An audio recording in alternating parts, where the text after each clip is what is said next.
स्वागत है दोस्तों आप सभी का आपके अपने YouTube channel future to you academy पर।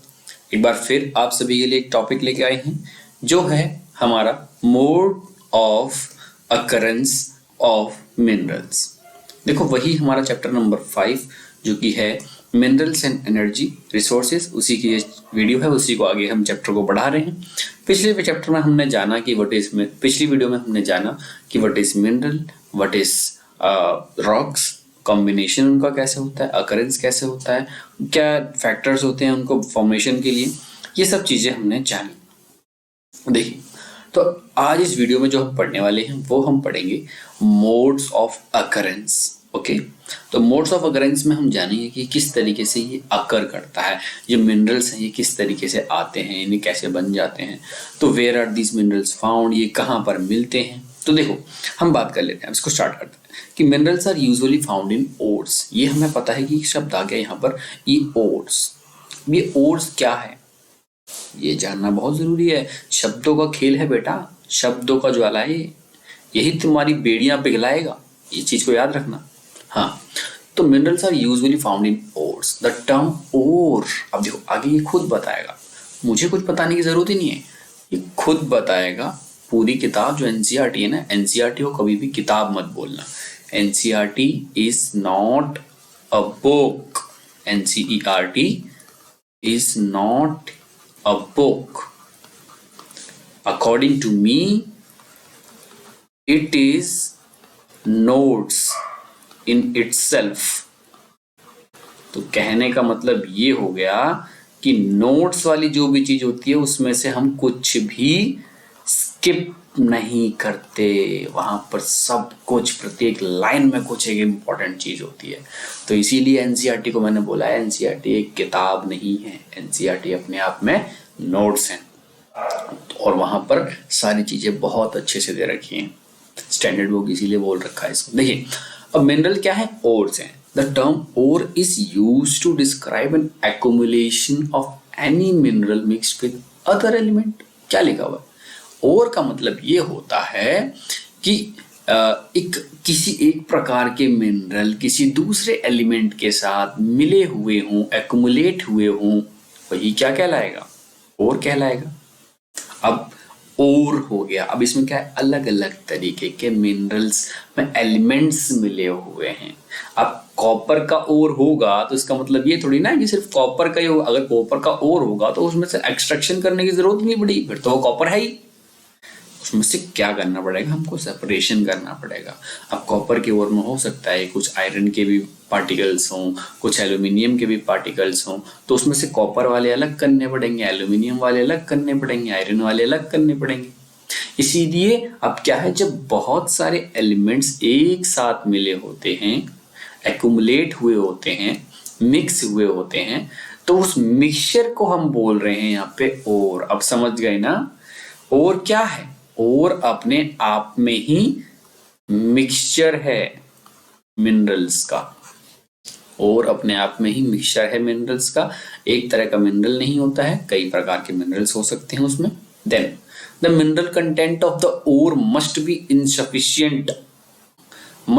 insufficient concentration to make its extraction commercial viable।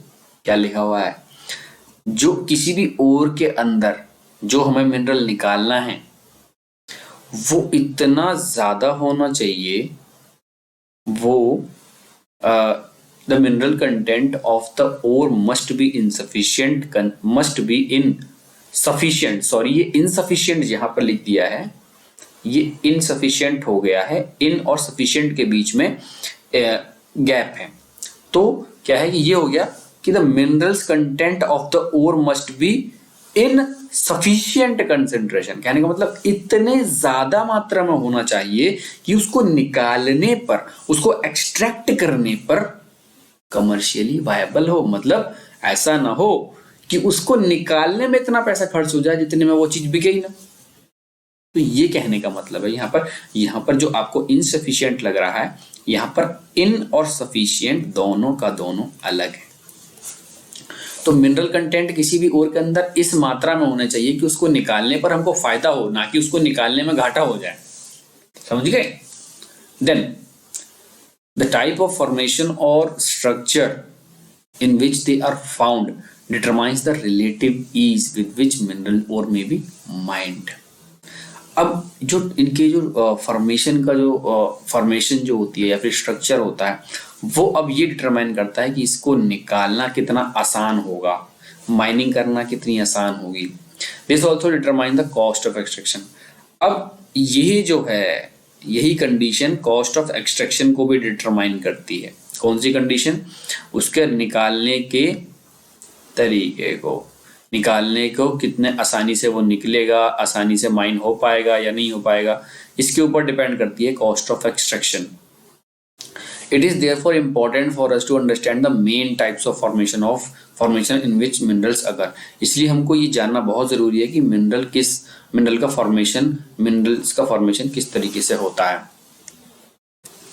देखो, अब मिनरल की अगर हम बात करें, मिनरल्स जनरली अकर इन कुछ फॉर्म्स होती हैं. जैसे कि अगर हम इग्नियस और मेटामॉर्फिक रॉक्स की बात करें, जैसे कि ये इग्नियस और मेटामॉर्फिक रॉक्स की बात करें, इसमें क्या होता है कि इसमें क्रैक्स होते हैं, क्रैक्स होंगे, क्रेविसेस होंगे, फॉल्ट्स होंगे या फिर जॉइंट्स वगैरह होंगे. इन सब चीज़ों के बीच में क्या होता है, ये सारी चीज़ें, इनमें जो इग्नियस और मेटामॉर्फिक रॉक्स होते हैं, इनमें क्या है, क्रैक्स होते हैं, क्रेविसेस होती हैं, फॉल्ट हो सकते हैं, जॉइंट्स होते हैं. तो इसमें क्या होता है, the smaller occurrence are called veins. अब जो छोटी छोटे अकरेंस होती हैं, छोटे छोटे मतलब बहुत ही कम मात्रा में जो अकरेंस होती है, उनको हम बोलते हैं वेन्स. मतलब नसों की तरफ फैला होता है ये, जिसे हम क्रैक्स वगैरह होता है, क्रैक्स के टाइप में होता है.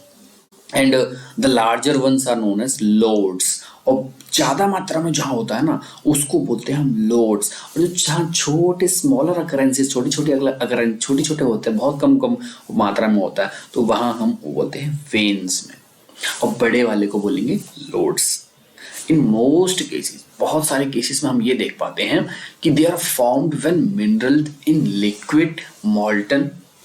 दे are formed when minerals in liquid, molten and gaseous forms are forced upward through cavities toward the earth's surface. ये क्या कह रहा है? बहुत से केसेस में हम ये जान पा रहे हैं कि जो मिनरल्स जो होते हैं ना, लिक्विड में बाहर निकल के आता है, लिक्विड में या फिर गैसियस फॉर्म में मिनरल्स बाहर निकल के आते हैं. कब? जब उनको ऊपर की तरफ फोर्स किया जाता है, ऊपर की तरफ फोर्स किया जाता है, तो छोटी छोटी जो कैविटीज बनी हुई है, छेद वगैरह बने हुए हैं, तो उन छेद में से बाहर निकल के आता है अर्थ सरफेस पे.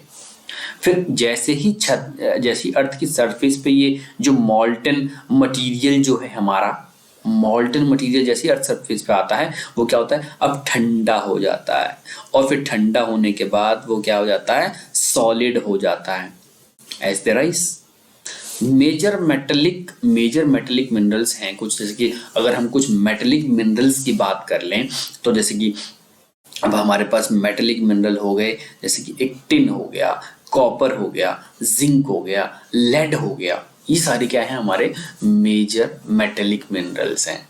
इनको हम कहाँ से ऑब्टेन करते हैं? इनको हम वेन से या फिर लोड से ऑब्टेन करते हैं. आप ये याद रखिएगा, ठीक है. चलो, देन वही अभी तक हमने क्या पढ़ा, इग्नियस रॉक के बारे में पढ़ लिया, सेडिमेंट्री रॉक के बारे में हमने देख लिया. देन हमारा है इन सेडिमेंट्री रॉक. अब सेडिमेंट्री रॉक की अगर मैं बात करूं, तो यहाँ पे क्या है, number of minerals occurred in beds. अब ये क्या है, बेड्स पे और लेयर्स में आता है. सेडिमेंट्री रॉक्स कैसे होते हैं, लेयर्ड रॉक्स होते हैं. Sedimentary rocks are layered rock. Sedimentary शब्द कहाँ से आया है? सेडिमेंट्री लैटिन भाषा के एक शब्द है सेडिमेंटम, उस शब्द से आया है सेडिमेंट्री. तो सेडिमेंट्री रॉक क्या होता है, लेयर्ड रॉक. सेडिमेंटम का मतलब भी क्या होता है, लेयर्ड. तो सेडिमेंट्री रॉक्स भी क्या होते हैं, लेयर्ड रॉक्स होते हैं. तो ये कहाँ पे होते हैं, मिनरल्स अगर इन बेड. अब जो ऐसे सेडिमेंट्री रॉक्स होते हैं, वहां पर जो मिनरल्स होते हैं वो कहाँ पर, लेयर्स में पाएंगे या फिर बेड्स पे पाएंगे. अब they have been formed as a result of deposition. अब ये कैसे बने हैं? अब ये बने हैं डिपोजिशन के कारण, ठीक है. ये इसकी वजह से सेडिमेंट आए, डिपॉजिट हुए, फिर इसके ऊपर एक लोड बन गया, देन उसके बाद फिर से आए, एक लेयर और बन गई, तो लेयर पे लेयर ऐसे करके जो चीजें बनती चली जाती हैं, फिर वो सेडिमेंट्री रॉक बन जाते हैं. एक तो सेडिमेंट डिपोजिशन के कारण होता है, दूसरा अगर मैं बात करूं आपका, तो एक दूसरा होता है एक्यूमुलेशन के बारे में, और कंसेंट्रेशन इन हॉरिजॉन्टल स्ट्रेटा। और हॉरिजॉन्टल स्ट्रेटा में अगर हम देखें, जो स्ट्रेटिफिकेशन है आपका, हॉरिजॉन्टल स्ट्रेटिफिकेशन है, उसमें क्या कंसेंट्रेशन है, इसके ऊपर ये फॉर्म होते हैं। Coal and some forms of iron ore have been concentrated as a result of long period। अब बहुत ही ज़्यादा एक लंबे समय से हम देख पा रहे हैं कि कोल है और कुछ आयरन की फॉर्म है, वो एक बहुत ही लंबे समय से एक बहुत ही ज़्यादा हीट के और प्रेशर के अंडर आकर कंसेंट्रेट होकर फॉर्म हुए हैं। और एक दूसरा भी ग्रुप है सेडिमेंट्री मिनरल्स का, जैसे कि एक हो गया हमारा जिप्सम हो गया, एक पोटैश सॉल्ट हो गया, एक सोडियम सॉल्ट हो गया, ये सब भी हो गया। These are formed as a result of evaporation, especially in arid। अब ये कैसे फॉर्म बन होते हैं, जिप्सम की बात करें या पोटैश सॉल्ट की बात करें या सोडियम सॉल्ट की बात करें, ये तो सारे के सारे किसकी वजह से होते हैं, इवेपोरेशन की वजह से हमारे बनते हैं। तो यहाँ पर हमने क्या देखा, सेडिमेंट्री रॉक्स कहाँ मिलते हैं, या तो बेड्स में या लेयर्स में मिलेंगे। और ये बनते कैसे हैं, ये डिपोजिशन के कारण, एक्यूमुलेशन के कारण, या कंसेंट्रेशन आपका होगा उसके कारण बनेगा। और इनमें से अगर हम कुछ एग्जांपल्स देखें, जैसे कि हमारे कुछ कोल हो गया और कुछ आयरन ओर हैं, ये बहुत ही ज़्यादा समय से, बहुत लंबे समय से हीट ग्रेड, बहुत ही ज़्यादा हीट और प्रेशर के अंडर रहे हैं, इस वजह से बने हैं। दूसरा तरीके का सेडिमेंट्री रॉक है, जैसे कि हमारे सेडिमेंट्री मिनरल्स हैं, जैसे कि जिप्सम हो गया, पोटैश सॉल्ट है, सोडियम सॉल्ट हो गया, ये सारे के सारे किसकी वजह से बने हैं, इवेपोरेशन के कारण बने हुए। दूसरा हमारा आता है another mode of formation involve the decomposition. अभी तक हमने क्या देखा था, डिपोजिशन, दूसरा मोड है हमारा डिकम्पोजिशन, की वजह से भी बनते हैं। अब रॉक्स के ऊपर डिकम्पोजिशन होगा तो removal of soluble constituents leaving the residual mass of withered material. अब रेसिडुअल मास रह जाएगा विदर्ड मटेरियल का, तो इसी के ऊपर है, ठीक है। चल फिर कंटेनिंग द ओर्स, अब रेसिडुअल ओर्स, उस पे ओर्स बनेंगे, तो यहां से क्या होता है, बॉक्साइड बनता है। क्या बनता है, बॉक्साइड बन जाता है, ठीक है। डिकम्पोजिशन के कारण सरफेस रॉक्स पे डिकम्पोजिशन होगा और वहीं से एक सोल्यूबल कॉन्स्टिट्यूएंट होगा, रिमूवल ऑफ सोल्यूबल कॉन्स्टिट्यूएंट होगा।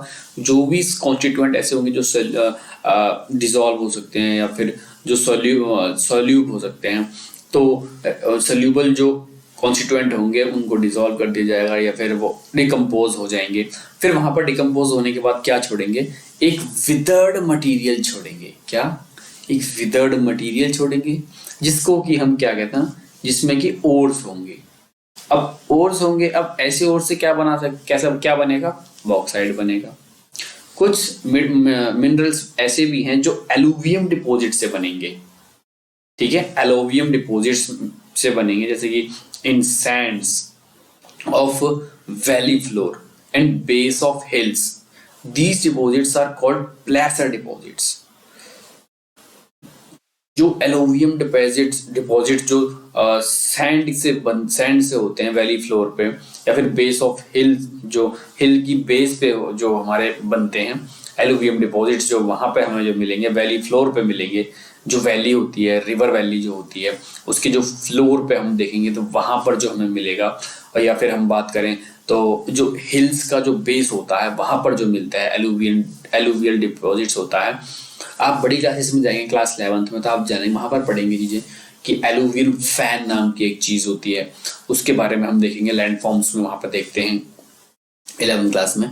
तो ऐसी चीजें हैं। अब या तो बेस पे मिलेगा, ठीक है, एलुवियल डिपॉजिट, या तो जो आपकी रिवर वैली है, वैली के बेस में मिलेगा, या फिर हम हिल्स के बेस पे मिलेगा।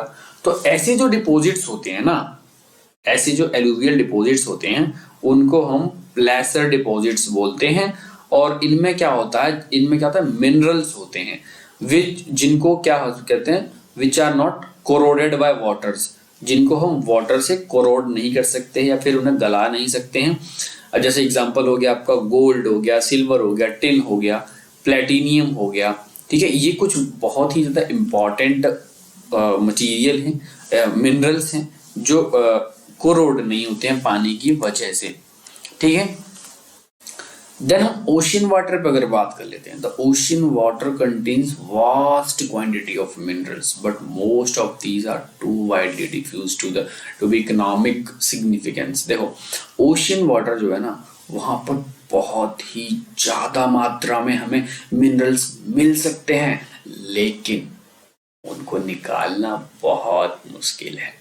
बहुत ज्यादा पैसा लग जाएगा, जितना लेके नहीं आ पाओगे उससे ज्यादा आपका निकालने में पैसा लग जाएगा वहां से, इसलिए वहां पर हम आसानी से नहीं जा सकते हैं।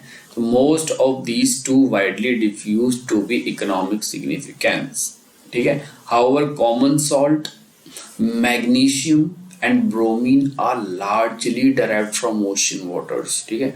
हम कुछ अगर मिनरल्स की बात करें, जैसे कि हमारा हो गया, अब यहाँ पर देखिए आप कॉमन सॉल्ट आपका हो गया, मैग्नीशियम हो गया, और इधर अगर हम देखें तो ब्रोमीन हो गया। ये कुछ ऐसे मिनरल्स हैं जो ओशियन वाटर से हमें बहुत अच्छे से डेराइव होते हैं, हम यहीं से इनको ये प्राप्त करते हैं।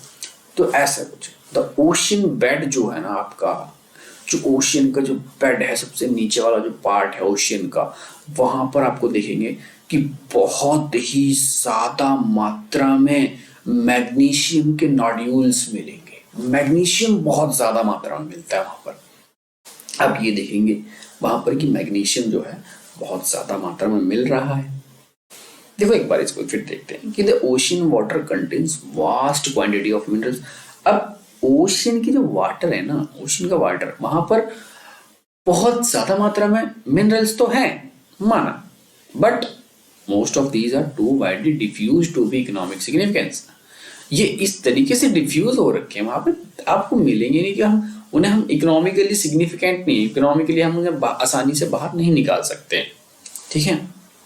और हमने ये देखा कि वहीं हम ये भी देखते हैं कि कॉमन सॉल्ट, मैग्नीशियम, ब्रोमीन, ये सारे के सारे हमें बहुत ही ज्यादा मात्रा में मिलते हैं ओशियन वाटर से। और ओशियन बेड पे हम देख सकते हैं कि मैग्नीशियम के नोड्यूल्स बहुत ज्यादा हैं, ठीक है। तो देखो यहां तक हमारी ये वीडियो थी। अब हम नेक्स्ट वीडियो में मिलेंगे आपको दूसरे टॉपिक के साथ में, जो कि हमारा क्लासिफिकेशन ऑफ मिनरल्स का टॉपिक होगा।